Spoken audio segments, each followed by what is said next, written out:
শুভ সন্ধ্যা। আপনাদের সাথে আছি আমি শাকিলা মতিন মৃদুলা। প্রিয় দর্শক শ্রোতা, সবাইকে শুভেচ্ছা জানিয়ে শুরু করছি শুভ সন্ধ্যার আজকের আয়োজন। আজ শুভ সন্ধ্যায় থাকছে চলতে থাকা প্রদর্শনী, হাত বাড়িয়ে দাও, এনটিভি হাইলাইটস এবং চিত্রশিল্পী রেজাউন নবীর সঙ্গে আলাপচারিতা। প্রথমেই চলতে থাকা প্রদর্শনী।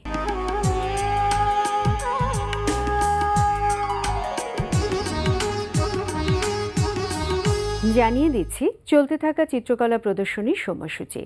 মহাখালীর গ্যালারি কসমোসে অনুষ্ঠিত হচ্ছে শিল্পী রেজাউন নবীর একক চিত্রকলা প্রদর্শনী মেটামরফিক ন্যাচারালি ট্রান্সফর্মড। প্রদর্শনীতে শিল্পীর বিভিন্ন মাধ্যমে আঁকা 40টি শিল্পকর্ম স্থান পেয়েছে। প্রতিদিন দুপুর 12টা থেকে রাত 8টা। এই সময় প্রদর্শনী চলবে 28 অক্টোবর পর্যন্ত।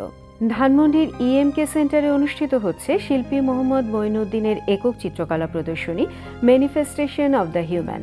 সকাল 9:30 থেকে রাত 8টা। এই সময় প্রদর্শনী চলবে 20 অক্টোবর পর্যন্ত। ধানমন্ডির শিল্পাঙ্গন গ্যালারিতে প্রদর্শিত হচ্ছে শিল্পী হামিদুজ্জামান খানের একক চিত্রকলা প্রদর্শনী of nature boards and faces. প্রদর্শনী প্রতিদিন দুপুর 12টা থেকে রাত 8টা।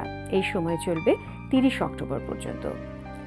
আলিয়াস প্রেসেসের লা গ্যালারিতে প্রদর্শিত হচ্ছে শিল্পী কামরুজ্জামান স্বাধীনের একক চিত্রকলা প্রদর্শনী রুটেড ইন সয়েল শিরোনামে একক চিত্রকলা প্রদর্শনী। প্রদর্শনী চলবে 29 অক্টোবর পর্যন্ত। শুভ সন্ধ্যার এবারের আয়োজন হাত বাড়িয়ে দাও।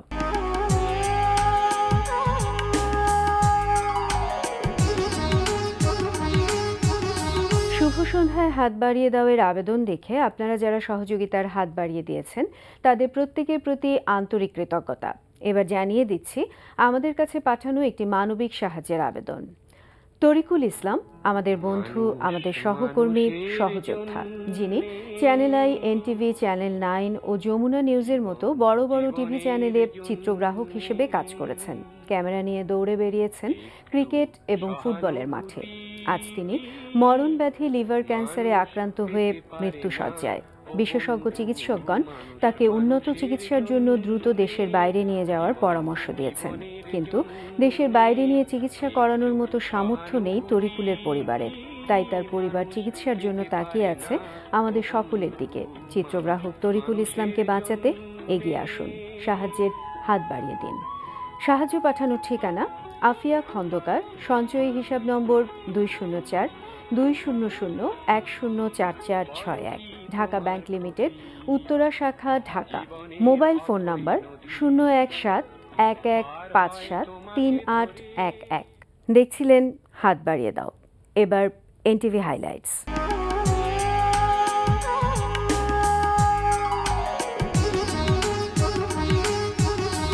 এবার জানিয়ে দিচ্ছি কি কি থাকছে এনটিভির রাতের অনুষ্ঠান সূচিতে।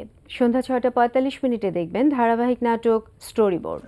আপনার মা আছে, বই না আছে, আত্মীয় স্বজন আছে, আমার তো কেউ নাই, ছাগলই তো আমার সব। তাই বইলা ছাগল নিয়ে গান গাবি, ফুর্তি করবি তো? অবশ্যই করবো, ছাগল নিলে ফুর্তি করতে অসুবিধা কি? ক্লাবে আপনার লোকের সিনেমা দেখলাম না, ওই যে ইংরেজি সিনেমা। রাত 8:20 দেখবেন ধারাবাহিক নাটক সানফ্লাওয়ার। থ্যাংক ইউ, আপনি যে আমাদের কি উপকার করলেন আপনি জানেন না। আসুন না, বসুন। Thank you.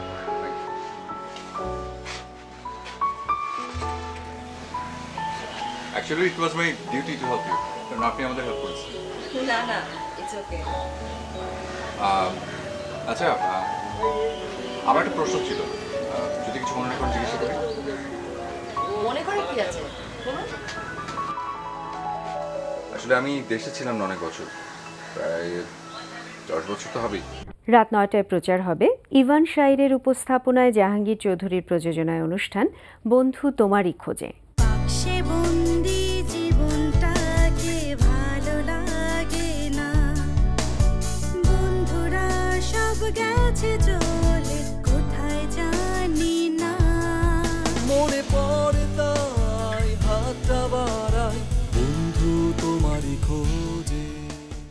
রাত 9:40 প্রচার হবে গোলাম সোহরাব দোদুলের পরিচালনায় ধারাবাহিক নাটক সংসার। আরে আপনি তো আমার 5 মিনিট। আরে টোকন ভাই, হাই। তো দেখি মেঘ না চাইদি বৃষ্টি। আচ্ছা, তুমি হঠাৎ করে এই কথা বললে কেন? না মানে আমি তো মনে মনে আপনাকেই খুঁজছিলাম আর আপনাকেই পেয়ে গেলাম। ও ফাইন ফাইন। রাত 11:30 সরাসরি সম্প্রচার হবে জোনায়েদ বিন জিয়ার প্রযোজনায় অনুষ্ঠান মিউজিক অ্যান্ড রিদম।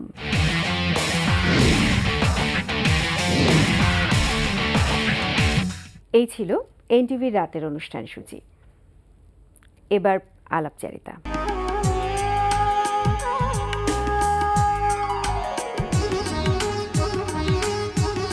মহাখালীর গ্যালারি কসমোসে অনুষ্ঠিত হচ্ছে শিল্পী রেজাউন নবীর একক চিত্রকলা প্রদর্শনী মেটামরফিক ন্যাচারালি ট্রান্সফর্মড। প্রিয় দর্শক, আমাদের আজকের অতিথি চিত্রশিল্পী রেজাউন নবী। চলুন কথা বলি তার সঙ্গে।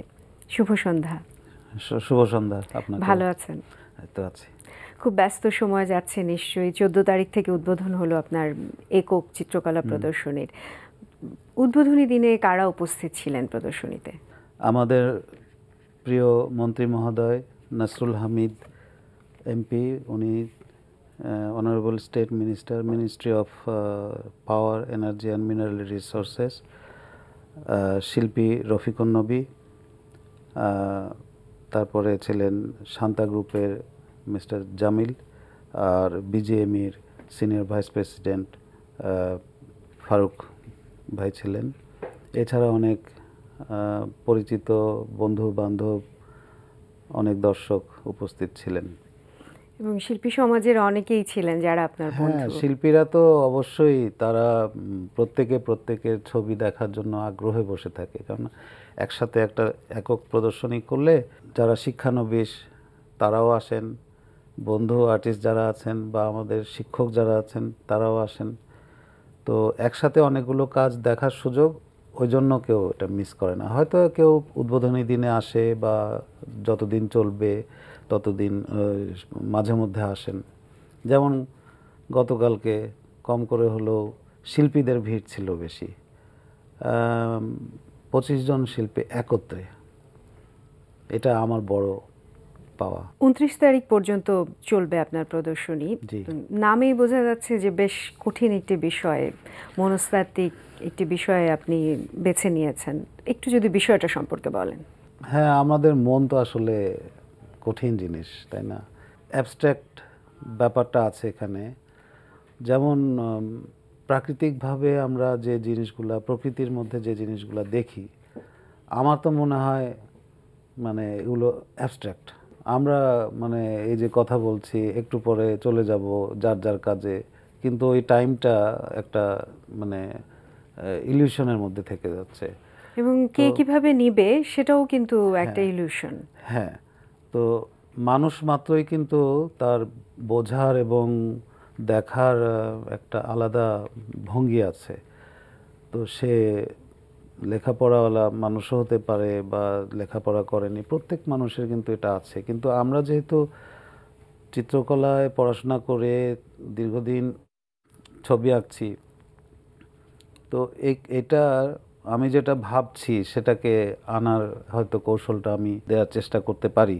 সাধারণ দর্শক যারা আছেন তারা আমার ওই ক্রিয়েশনটাকে ওনারা ওনাদের মতন করেই ভাববেন, এটাই স্বাভাবিক। আপনার কথা শুনে একটা জিনিস জানতে ইচ্ছে করছে যে যখন শিল্পী আঁকেন, কোনটা আসলে প্রাধান্য পায় শিল্পীর কাছে, যে তিনি যা ভেবেছেন সেটা যদি আসলে বুঝতে পারেন যারা দেখছেন সেটা, নাকি যে যেভাবে নেয়, মানে কোনটাতে তৃপ্তিটা বেশি কাজ করে? তৃপ্তি হচ্ছে যে যেভাবে নেয়। আমি আমার দায়িত্বটা শেষ করলাম। মনে করেন যে আমি যেমন সুন্দরবনে একটা আর্ট ক্যাম্পে গিয়েছিলাম, তো সমুদ্রর মতনই নদী, ওগুলো দূর থেকে দেখছি যে বৃষ্টির যে রংটা একদম মনে হচ্ছে যে বিশাল এক পাহাড় ক্রমেই সামনে আসছে, এবং নদীর যে দূরের দিগন্ত যে চিকচিক করার ব্যাপারটা আছে, সেটা আমার কাছে মনে হলো যে এটা ভয়ঙ্কর হলেও এর মধ্যে একটা রূপ আছে, অপরূপ। তো এটাকে ধরে রাখার জন্য আমার একটা এই প্রদর্শনীতে একটা ছবি আছে হরাইজন নামে, ওই ছবিটাতে আমি ওই জিনিসটা আনার চেষ্টা করেছি। ঠিক ওই মুহূর্তেই কে এঁকেছিলেন? না, ওই মুহূর্তে তো ঝড় বাদল এসে চলে গেল, বৃষ্টি চলে গেল, কিন্তু ওটা মনে ধরেছি, হ্যাঁ, মনের মধ্যে গেঁথে নিয়েছিলাম, তারপরে ওটাকে চেষ্টা করেছি। এরকম প্রতিটি ছবি কি কোনো না কোনো প্রাকৃতিক দৃশ্য যেটা মনে গেঁথে তারপরে এঁকেছেন, নাকি মনের ভেতর থেকেও? আসলে ছবি একটা তো প্রি কনসেপ্ট থাকেই মনের মধ্যে। যখন রং তুলি নিয়ে বসি তখন কিন্তু দিশাহারা হয়ে যাই যে আমি কিভাবে আমার ওই মনের প্রকাশটাকে আমি চিত্রায়িত করব। অনেক রং দেই, আবার অফ করি, মানে ক্রমে তারপরে একটা কিছু যখন আসে। কিন্তু আমি মানে ব্যক্তিগতভাবে আমার ছবিতে আমি এটা যে শেষ কোথায়, আমি এটা এখন পর্যন্ত নিরীক্ষা চলতেই থাকে শেষ পর্যন্ত। তো অনেকে জিজ্ঞাসা করি কি এই ব্যাপারটা কি আপনাদেরও হয়, বলে যে হ্যাঁ, শেষ নাই। এই প্রদর্শনীতে আপনার কটি ছবি আছে এবং সেগুলো কি ধরনের মাধ্যমে আঁকা? আমার অধিকাংশই অ্যাক্রিলিকে, ক্যানভাসে, কিছু জল রং আছে আর কিছু তেল রঙে ছবি আছে। আর বিষয়বস্তু আমার হচ্ছে বাংলাদেশের প্রকৃতি, সেটাকেই আমি এই শিরোনামে, যে শিরোনামটা দেওয়া হয়েছে শিরোনামে আমি উপস্থাপন করছি। এর আগেও তো আপনি অনেকগুলো গ্রুপ এক্সিবিশন দেশে এবং দেশের বাইরে এবং সোলো এক্সিবিশন করেছেন, সেই এক্সিবিশনগুলো সম্পর্কে একটু যদি বলেন। আমি উপভোগ করি দলীয়ভাবে যখন কোনো আর্ট ক্যাম্পে যাই, অনেক শিল্পী থাকেন, তাদের সাথে উঠা বসা, আড্ডা, কাজ দেখা, আলোচনা, এটা খুবই এনজয় করি এবং ওখানে শেয়ারিংটা হয় এবং কাজের আমার কাজও দেখাতে পারি, অন্যদের কাজ দেখছি, দিয়ে একটা আন্ডারস্ট্যান্ডিং হয়। আর দেশের বাইরে আমরা 13 জন শিল্পী আমরা গিয়েছিলাম ইজিপ্টের দেখা আসলে ভোলার মতন না। আমরা বইতে পড়েছি মিশরীয় সভ্যতা, সেই সময়কার পিরামিড, স্কাল্পচারগুলো, তারপরে দেয়ালে খোদাই করা যেগুলো কাজ আছে, তো বইতে দেখি, ফটোগ্রাফে দেখি, কিন্তু সচক্ষে দেখাটা আসলে এটা আমার ছবিতে কিন্তু আমার কিছু মিশর থেকে দেখা এলিমেন্টস কিন্তু আমার ছবিতে আছে, ওদের কালারগুলো আছে, ওদের ফর্মগুলো আছে। কিন্তু কি বলবো, মানে যে জিনিসটা স্বপ্নে থাকে যখন চোখের সামনে এসছে তখন মানে মনে হলো যে না, আমাদের ট্যুরটা সার্থক হয়েছে। সেখানে যখন ওখানকার শিল্পীদের সাথে আপনাদের শেয়ারিংটা হচ্ছিল, তাদের বাংলাদেশের চিত্রকর্ম সম্পর্কে ধারণাটা কিংবা কতটুকু জানে তারা? আমরা একসঙ্গে অনেকজন গিয়েছি, 13 জন শিল্পীর কাজ গেছে ওখানে। আমাদের শ্রদ্ধেয় মাহমুদুল হক স্যার ছিলেন আমাদের সবচেয়ে সিনিয়র। ফরিদা আপা যাওয়ার কথা ছিল, উনি পারেননি যেতে। রোকেয়া আপা গেছেন, নাসরিন আপা গেছেন, ওনারা আমাদের সিনিয়র। ওখানকার দর্শকরা যখন এই ছবিগুলো দেখছে, তো এক একটা দেশে না এক এক ধরনের একটা ছবির স্টাইল থাকে। যেমন আমরা বাংলাদেশকেই রিপ্রেজেন্ট করি, ওদের দেশেও ওদের শিল্পীদের মধ্যে ওদের দেশের প্রভাবটা থাকে, দেশকে রিপ্রেজেন্ট করা। আমি অ্যাবস্ট্রাক্ট ছবি আঁকলেও যে অ্যাবস্ট্রাক্ট ছবি আঁকেন, কিন্তু তার মনন সব কিছুই কিন্তু ওই ছবিতে দেশের প্রভাবটা থাকে এবং সেটা বাইরের প্রদর্শনীতে প্রচুর দর্শক তখন জানতে পারে বাংলাদেশ সম্পর্কে। আমরা জানি আপনি একজন স্বনামধন্য শিল্পী পরিবারের সদস্য। আপনার বড় ভাই আমাদের দেশের প্রখ্যাত চিত্রশিল্পী রফিকুন নবী, যাকে এক নামেই সবাই চেনে। আপনার স্ত্রীও শিল্পকর্মে আছে। একেবারে পারিবারিকভাবেই কি ভাবনাটা শুরু থেকে বলতে হয় যে আমার বাবা ওই সময় ছবি আঁকতেন অনেক আগে। তখন উনি চারুকলা, তখন ভারতে ভর্তি হওয়ার জন্য চেষ্টা করেছিলেন। তো শুনেছি যে পারিবারিকভাবে তখন এটা দেয়নি ওনাকে। তো উনি পরবর্তীতে সরকারি চাকরিতে ছিলেন এবং বাসায় ছবি আঁকতে দেখেছি, অফিসেও নাকি ছবি আঁকতেন, অসাধারণ ছবি। আমি সত্যি কথা কি যে উনি যে ছবিগুলো আঁকতেন, এত একাডেমিক স্কিল ওনার মধ্যে, মানে এখন আমার বাসায় ওনার একটা ছবি রেখেছি আমার বাবার, ওটা যেই দেখে বলে যে এটা অসম্ভব, গ্রামার মানে একাডেমিক না জানলে এই ছবি তো হওয়ার কথা না। তো যাই হোক, আমরা হয়তো মানে একটা ট্যালেন্টকে পাইনি।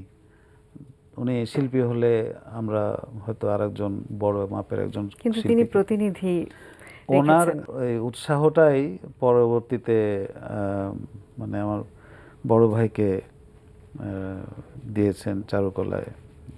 তখন কিন্তু একটা চ্যালেঞ্জ ছিল যেটার ভবিষ্যৎ কি। তো যাই হোক, ক্রমেই সময় গড়িয়েছে, এখন চারুকলায় অনেকেই পড়ছে এবং তারা ছবি আঁকছে, দেশের বাইরে যাচ্ছে, চাকরিও করছে, পরিধি অনেক বেড়েছে। চিত্রশিল্পকে এখন পেশা হিসেবে নেওয়া সম্ভব। হ্যাঁ হ্যাঁ, এটা কিসে নাই, শিল্প কিসে নাই। আপনার শাড়ির ডিজাইন এখানেও শিল্পীদের কিন্তু ওই যে সম্পৃক্ততা আছে। দৃষ্টিভঙ্গি থাকতে হবে শিল্পকে দেখার জন্য। আমরা একেবারেই অনুষ্ঠানের শেষ পর্যায়ে চলে এসেছি। আপনার চলতি এক্সিবিশনের সাফল্য কামনা করছি এবং আগামী দিনে আপনার কাছ থেকে আরো ভালো ভালো কাজ চাইছি। আপনাকে অনেক ধন্যবাদ। আপনাকেও ধন্যবাদ। প্রিয় দর্শক, কথায় কথায় আমরাও চলে এসেছি অনুষ্ঠানের শেষ প্রান্তে। আমাদের সঙ্গে যোগাযোগের ঠিকানা প্রযোজক শুভ সন্ধ্যা, এনটিভি বিএসসিসি ভবন, 7তলা 102 কাজী নজরুল ইসলাম এভিনিউ, কারওয়ান বাজার, ঢাকা 1215। আমাদের ইমেল অ্যাড্রেস shubhosondha@ntvbd.com। প্রিয় দর্শক, এনটিভিতে সম্প্রচারিত সংবাদ ও অন্যান্য সকল অনুষ্ঠান দেখতে লগ ইন করুন www.ntvbd.com এ। সবাই ভালো থাকুন, নিরাপদে থাকুন। শুভ সন্ধ্যা।